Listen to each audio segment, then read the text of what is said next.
Be an observer. So when you're an observer and you're observing without judgment, it's where you step back and you say, okay, what am I emotional about? What am I triggered about? What am I excited about? And just pay attention and observe. So to observe with judgment would be to say, I'm triggered by this and that's a bad thing. I shouldn't be triggered. No, being triggered is amazing, guys. If you never get triggered, you'll never grow. Like the things that irk you, that piss you off, that make you sad, that make you angry, like those are all opportunities for growth. And we should be so grateful for them. So I will literally be like, oh, you're making me mad right now, but I can see that this is growth for me. Okay. Things like that. So observe without judgment. Just be the observer. That's it. Be the observer. But there has to come a point where you do embody something different, though. You can't continue to be triggered and triggered and triggered and triggered. And once you know something, you can never unknow that something. So once you know what you didn't know, you can't then go back to not knowing. The awareness is there. So this is where you might actually start to get a little pissed at yourself because you're like, oh, like I'm doing it again. So what do we do in that situation? You are noticing a negative thought pattern in yourself, but I don't know what I don't know until you know. So like to become aware of something is just one moment you didn't know it, the next you do. And listening, talking, speaking, journaling, that's what helps you to see it. But living your life with your back turned to who you really are does not give you awareness. You're not open. So the fact that you're on here, you're open. You're becoming aware. This is beautiful. But the really, really cool thing then, though, is you have to regulate your thinking. You have to. And this is the embodiment. So if I notice a thought pattern in myself when I look in the mirror, and this is real for me, this is true. I'm not telling you something that I haven't experienced myself. I used to look in the mirror and I used to talk so much smack about myself and my body. And I didn't know I did it until this work. And then I thought to myself, I'm just going to observe myself. And so I decided to observe myself in certain moments. So right before I'm about to get onto a meeting, what am I thinking? Right after I get out of the shower and I'm standing in front of the mirror, what am I thinking? And the mirror was the most profound because I noticed what I said to myself when I actually looked at myself. And most women and even men will probably feel and understand the thoughts that we say. Your stomach's too big, your hips are too big, your boobs are too saggy, you have too much back fat, blah, blah, blah, blah, blah. And so is that real? Is that true? Does God think, oh, you got too much cellulite? How dare you? No. And I always love to talk about the deer. I don't know why, but I have deer living in the forest and behind my house. And they're just such a beautiful way to reflect. Like the deer are not walking around looking at each other and going, oh my gosh, the color of your fur today is just hideous. Like it's actually comical if you think about what we use our mind for. So in my book, actually, The Best of Yourself, I teach a growth model that I call loving yourself to become the best of yourself. Most people, we were taught this. So most of us are hating ourselves to try to find the best of ourselves. So it sounds like this. You're too fat. You need to lose weight. So let's go on a diet, eat healthy so we can lose weight so we can be worthy, right? It sounds like you're not successful. You're a failure. You don't know what you're doing. You haven't made enough money. So you're going to take a course so that you can learn how to make more money, to work harder, to be more disciplined, to commit to more, to make more money so you can be worthy. So it's this problem needing a fixing, and then you will be good when you are fixed. Oh my gosh. We're all good right now. There is no flaw. You have no flaw. Whatever flaw you think you have, it's made up in your mind. And it's made up in your mind because somebody else told you and you believed it. The moment you believed it, you accepted it as truth, it became part of who you are. And I don't walk around every single day, 24/7 going, oh, I am perfect and incredible and amazing and can do no wrong. Doesn't work that way. I still have human. I still have patterns that are deep within me. But I fight the urge to judge myself every day. I fight the urge. So this whole, I've recently released 100 pounds from my physical 3D body through reprogramming my subconscious mind. I created an identity of health. Who am I when I am healthy, when I am behaving healthy? So not how can I lose weight? Who would I be when I'm thin? No, I didn't ask that. That was not the goal. That's not what I strived for. What I strived for was how can I be health today? What would I think? What would be healthy thoughts I would have about me, about my life, about my body? How can I speak words? What words would I use if I was being health about me, about my life, about my body? And how can I be health in my activities and in my habits? How would I show up? What kind of food would I eat? Et cetera, et cetera, et cetera, et cetera. What would I believe about food? That was a big one, right? So see how I decided to just love myself for who I am. I stopped hating on myself. I stopped feeling like I was a problem. And I made the decision to become what I desired to be, which is health. I still fight it. There are still times where I look in the mirror and I go, Kathleen, you still got weight to lose. And when I do that, I go, no, you don't. I just took my scale completely out of my bathroom. You're gone. Threw it in the garbage. It's not part of my life. Gone.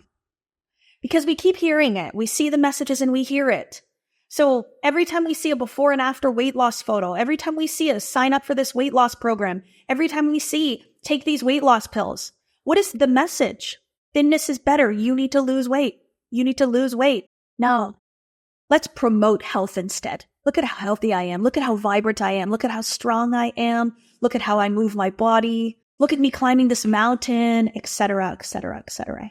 Right? All I'm talking about are new ideas, new ways of thinking about things. But I truly believe that for us to ascend and to step into higher levels of everything, we have to drop the flaws. So stop thinking from a flaw. So my belief is the goal to lose weight is the problem and why there is an epidemic of what they call obesity. Because you got a whole bunch of people feeling like crap about themselves, thinking they're not worthy, thinking they're not good enough, thinking that there's a problem, always trying to fix it. Why don't we love on everyone? Let's help everybody see their true power, their true beauty, their magic within, and let them realize that the number on the scale or the size of their body has nothing to do with their power. I let go of that in 2020. I let go of that belief that I was flawed, and I soared. I made $1 million in 7 months because I stopped thinking I was broken, and I fell in love with myself. So the identity work connects to wealth. Because if I'm always broken and I'm always flawed and I'm not good enough and I don't know enough and I'm too old and I don't have education and I'm not as good as so-and-so, the money is not going to flow through me because I'm not going to be able to make the impact I desire. And if we think about vibration, right? We think about attraction. You're a magnet. You're a magnet that is always on, that is drawing to it similar experiences. So I now draw to me very, very powerful people that want to become even more powerful and that are making bigger impacts on this world. And so what happens there is I'm drawing to me those that want to grow because I want to grow. I'm pulling to me people that want more wealth because I'm generating and wanting more wealth myself. So we start to bring to us more of what we want. So if you're somebody that is in a business or is an entrepreneur, just notice what type of people you're drawing to you, if any. Notice that. When I was in network marketing, I didn't believe that I was a very good leader, so I could barely recruit to my team. Like, not that many people wanted to sign up with me. Some did. I did pretty good. I would recruit like 5 people a month to my team. But when I started in this material and I started to change that and I started to believe that I'm a very powerful leader, everybody wants to work with me. I help people to be successful. I help them to be their best. I take them to that next level. I started to have trust and confidence in me and my ability to lead. And guess what? I started recruiting 1 person a day into my business, from 5 a month to 1 a day. So how do you want your magnet to be working when it comes to money then, right? So it's not about just opening up your door of your store and turning on the open sign. You want to draw people to come in through the door.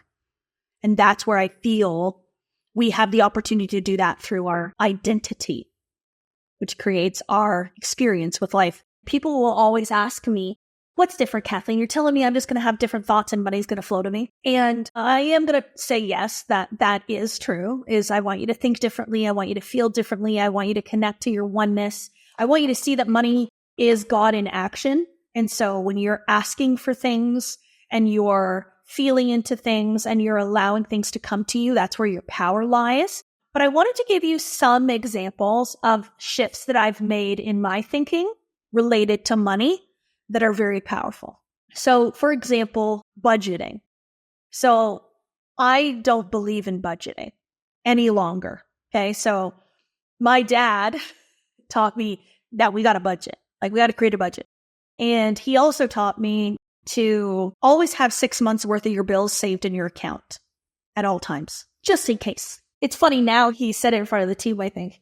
He said, I taught you that, Kathleen, but I never did it. I never had the 6 months in my bank account. So he didn't actually embody what he taught me. But anyway, he taught me that.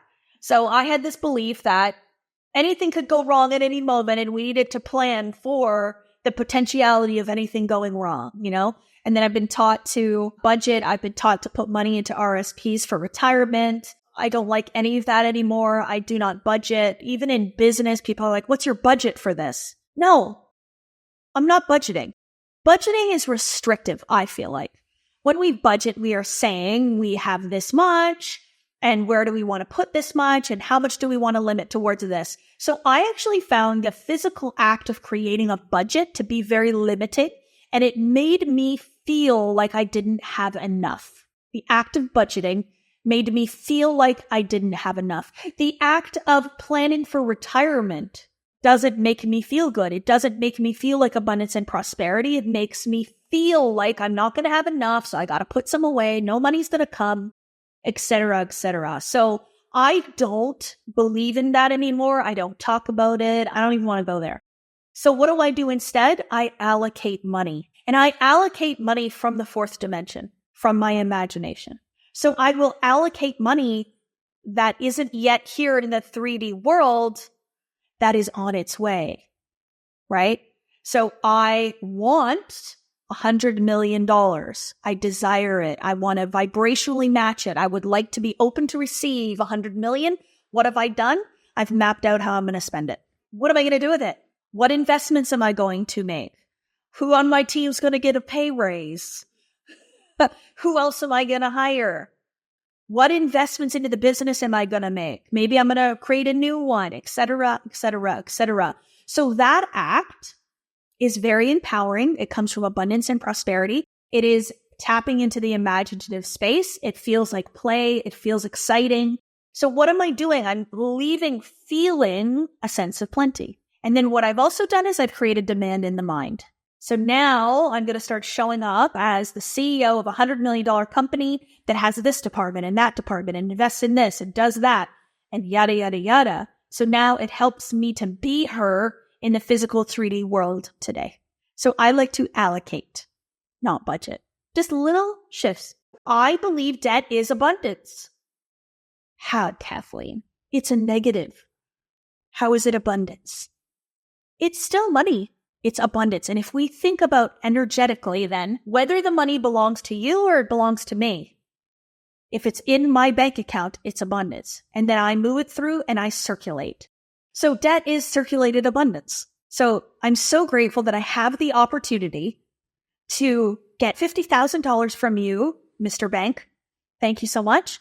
It's now in my account. Now I'm going to circulate it. Now I'm in abundance and prosperity. And here we go. It's moving. It's just a way of seeing it, whether it's right or wrong, or it's truth or not. What I believe to be true will impact my truth. So I'm not going to get all tizzy about debt. I'm really not. And even if you got to go bankrupt, drop the story about bankruptcy. Drop what it means. Go to a place where you have $10 million in the bank, and your story will be, 4 years ago, I went bankrupt, and look at me with 10 mil in my bank account today. Right? But if you're stuck in the I'm filing for bankruptcy and it's wrong and I'm a failure, this means I'm not able to do this and yada, yada, you're now fixated upon a problem.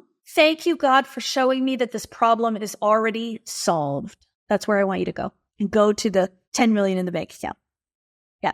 And then people ask me, Kathleen, do you believe there is a difference between spending and investing money? Is there a right way to spend? And is there a wrong way to spend? Is there a right way to invest? Is there a wrong way to invest?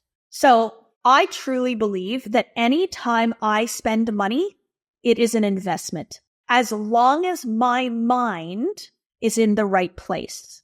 So if I'm spending money and I'm like, oh, I feel so grateful for this, and oh, this is going to come back to me twofold. Oh man, look, an opportunity for me to circulate money. This is so great. That energy, that feeling is an investment.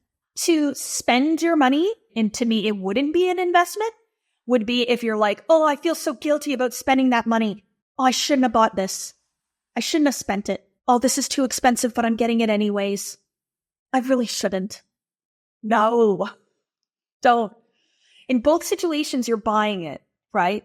Buy it in the energy of having it, gratefulness for it, do it, go all in, enjoy, be like, oh, this is going to come back to me. I believe that whenever I spend money, it comes right back. It's a ricochet. I drink the glass of water and I just fill it right back up again. That's what I believe. So sometimes I will intentionally go and make a purchase because money hasn't come in a few days. And I'm like, oh, I want some money to come in. I'm going to go spend some. So I'll go and I'll invest and I'll come back. So I truly do believe that you can't really go wrong unless you're being negative about money. Faith is a feeling and it's a state of being. So I would ask yourself, how can I be faith today? How can I walk in faith today? Having faith is a decision. You can worry about something or you can have faith that it's going to work out. So stress is not something that we have. Stress is something that we do. That was one of the best quotes that I ever heard that made me go, wow, blow my mind. Because I thought stress was all around me and it was on me and it was pushing at me. And I was stressed because the world was stressing me out. And then once I realized that stress was something that I was actually doing, I was like, oh, you mean this to-do list doesn't have to keep me up all night? You're telling me that the internal desire to get everything done on time doesn't have to be my reality, that I could just not get it done on time since I'm creating the timeline anyway? Like, it's just so interesting what the mind will do. So faith is a decision. It is a state of being. It's a way of existing that you can choose in any moment to embody. You know what? I'm just going to have faith. So maybe you need to tell yourself, you know what? I'm just going to have faith for 24 hours. Meaning, I'm not going to think about it. I'm not going to stress about it. I'm not going to worry about it. I'm just going to have faith. I'm going to give it to God. Jesus, take the wheel and cast the burden. So that's faith. Stop holding it in your mind so much. I saw a TikTok, or it might have been a reel. Queen Latifah. Oh my gosh, I love Queen Latifah. Somebody asked her, I think she was on the Drew Barrymore show, what's the best piece of advice you ever got? And her manager said to her one day, she was like stressing over a breakup with a boyfriend, and he goes, it's not that serious. And it was like, you're right. Like, so many of these things, we are making them so serious, so important. They're a big deal. So have faith, realize it's not that big of a deal, and go have some fun. Touch it lightly. Don't grip it so tightly. See how it all like comes together in similar ways. So I believe that spending and investing are based on the way in which you feel or the thoughts that you have about the act of spending. But I also believe that there is a difference between spending and investing your thoughts. So to invest your thoughts, what kind of thoughts would be investments into you and your future? So again, you're going to have to become an observer of your thoughts. Like, if you don't know your thoughts at all, you have no idea what's going on in your mind. You won't know the difference if you're spending or investing. So self-awareness. So investment thoughts, you can do this. It's already done. It's all working out in your favor. You are strong. You are powerful. You are disciplined. You are motivated. I'm open to receive more. Thank you, God, for giving me everything I've asked for. Etc., etc., etc. Like, these are thoughts that are productive. They are powerful. They are positive. So they are an investment into your life, and they're an investment into your future. The thoughts that you have today create your tomorrow. Today was created by yesterday's thoughts. Let's stop thinking about what happened yesterday and then making yesterday our tomorrow. Let's start off right now. What thoughts would be investments into my future? That anything is possible, that I can achieve anything. Like, the story of your life is written by you completely. We played Natasha Bedingfield yesterday, Unwritten at the end of the day. Like, so good. Because you decide. I literally wrote this whole thing down. I wrote down, it's a comeback story. Becomes world famous coach, manifests millions of dollars, writes books. Because what you think about, you become. That's the thought work that I want you to do, is to start to pay attention and to think differently. So this is the key, right? So if we think about our thoughts related to money, then come on, let's invest them. One of the beliefs that I have is that making money is easy. I did not believe that before. I wasn't naturally born with a thought that making money was easy. I experienced a life where I had to work really hard for my money. I used to work 16-hour overnight shifts as a nurse to get the shift premium to make $2,400 every 2 weeks. That's a lot of work, grueling work, hard work, very physical. Now, $2,400 can come through in an hour, probably 30 minutes maybe. So what's the difference? Me. I'm different. I've got different standards. I have different identity. I believe in myself differently. And now I believe that money can flow to me easily.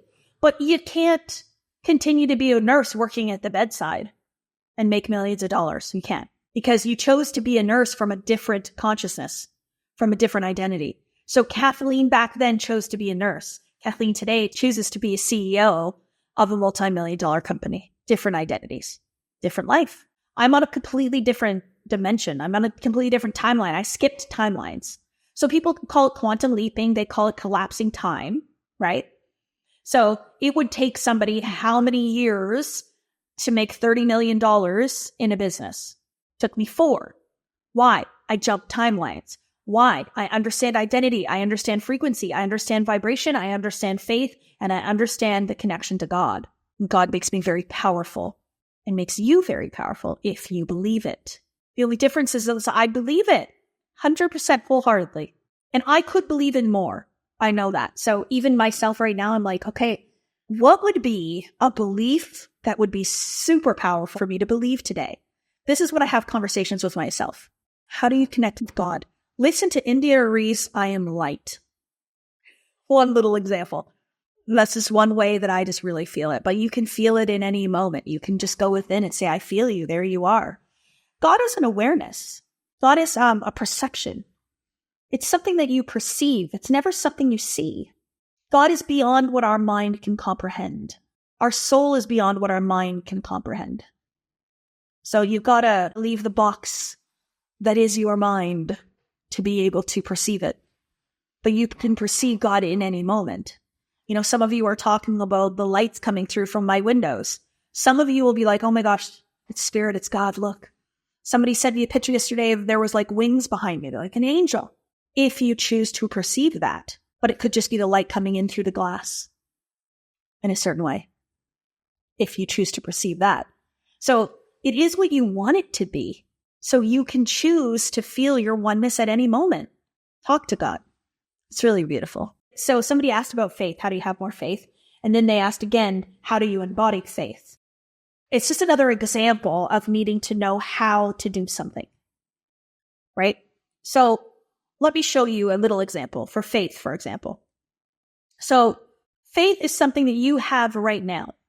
It is a way of being. It is a feeling that you every single day already embody.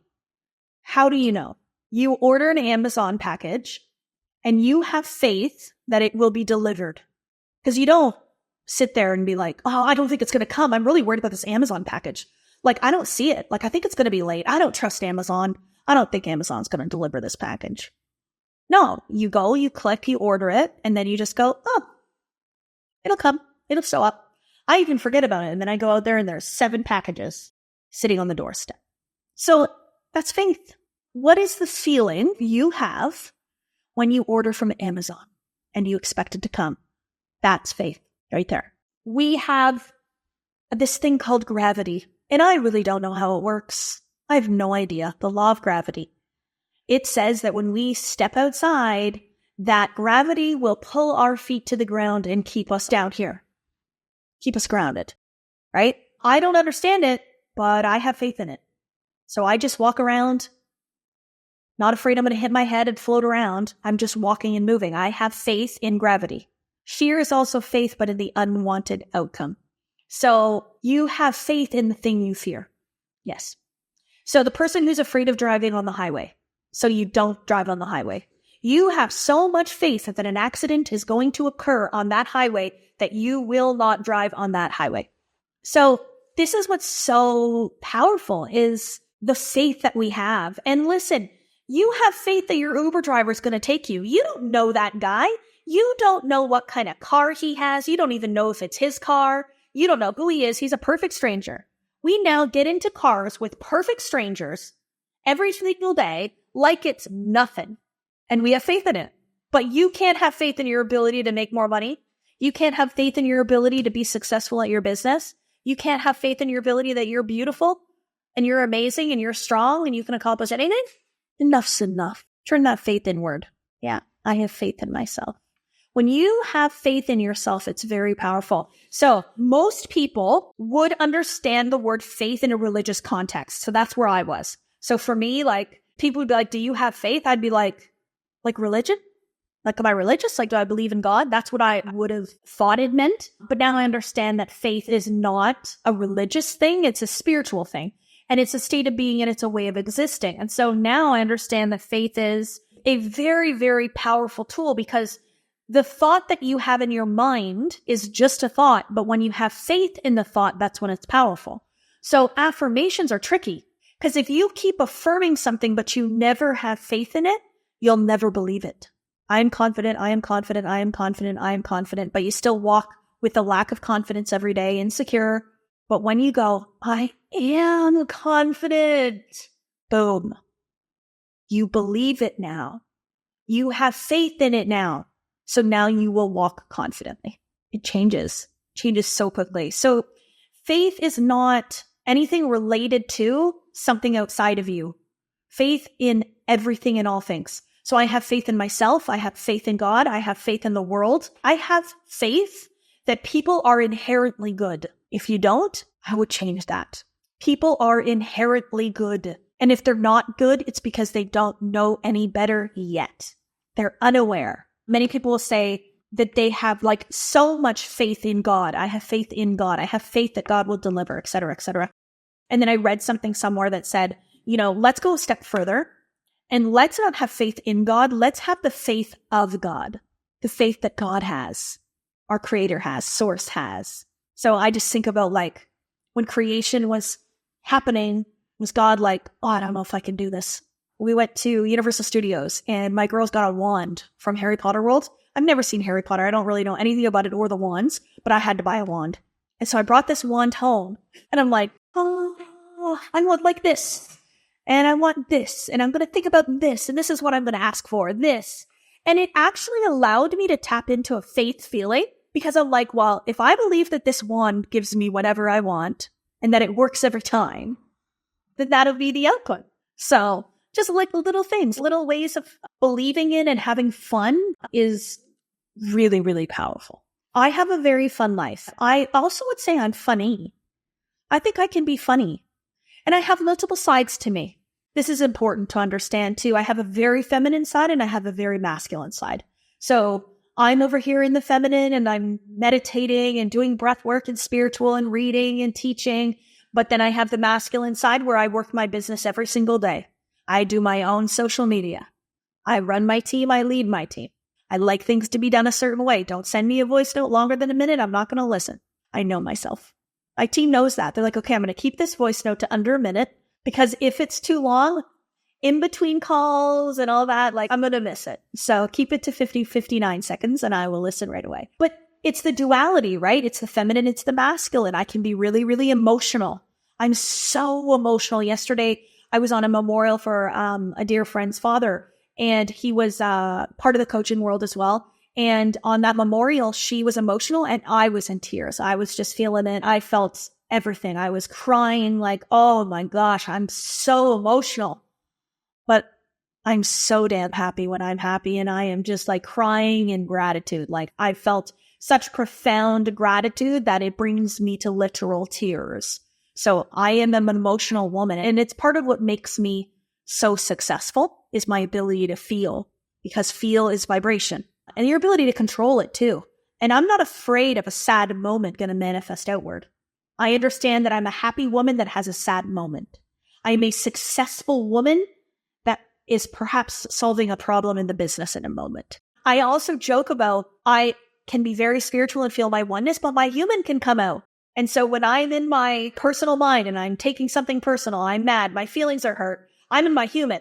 And I'll be like, oh, my human's out. Hold on a minute. So it's like I'm aware of the human parts of me and I choose to move it and change the energy. So this is the duality. What kind of person are you and who do you want to be and how can you flourish and grow?